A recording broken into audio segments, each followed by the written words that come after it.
Alright, I'll show you what I did with my wheel setup. So we'll pick out this car.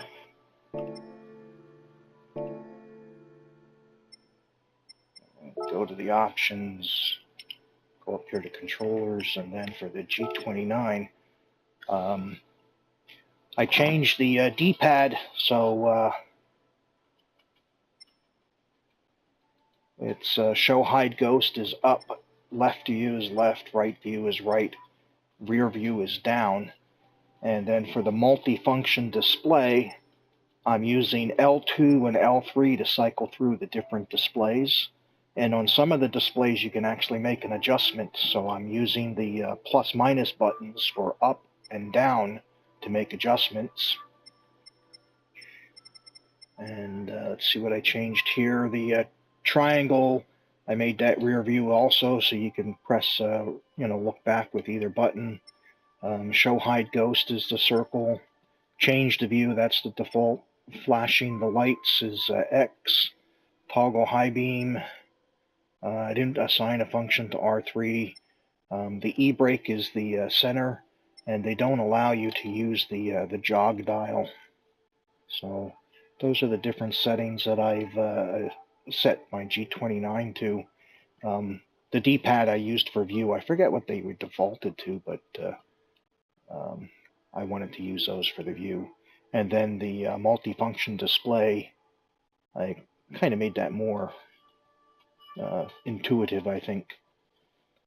So that's how I got my G29 button layout set up. And then if we go to a car here,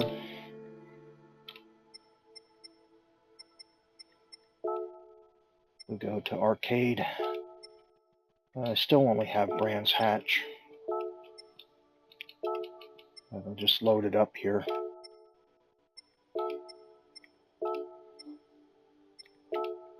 And I'll show you the multifunction display and the things that you can adjust on it. I think you can adjust brake bias, traction control. I don't know if you can adjust ABS. I'll have to see. I forget. I think there were 2 or 3 things that you can adjust on the multifunction display.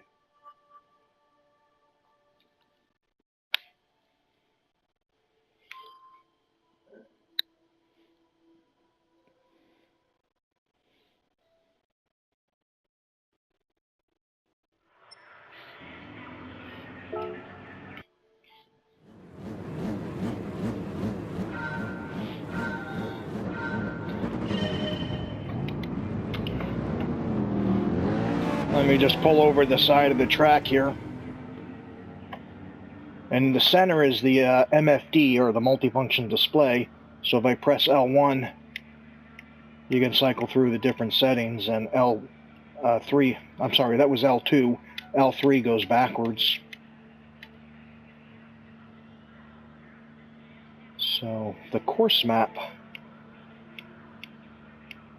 you can just cycle through the radar and the course map with the plus and minus buttons. Power, we don't have any power adjustments. Torque limiter, this car doesn't have a 4-wheel drive, so there's no torque distribution. Brake balance, there you can use the plus minus to adjust your brake bias. And traction control. So with the front wheel drive, it's nice to put traction control up at like 1 or 2 to get started, and then turn it off after you get started. So that's a good option for front wheel drive cars. And I think that's it. Those are the only things, 3 things you can do. You can change the radar map and the course map.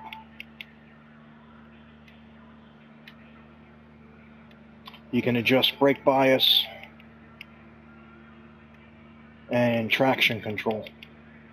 Okay, that's it.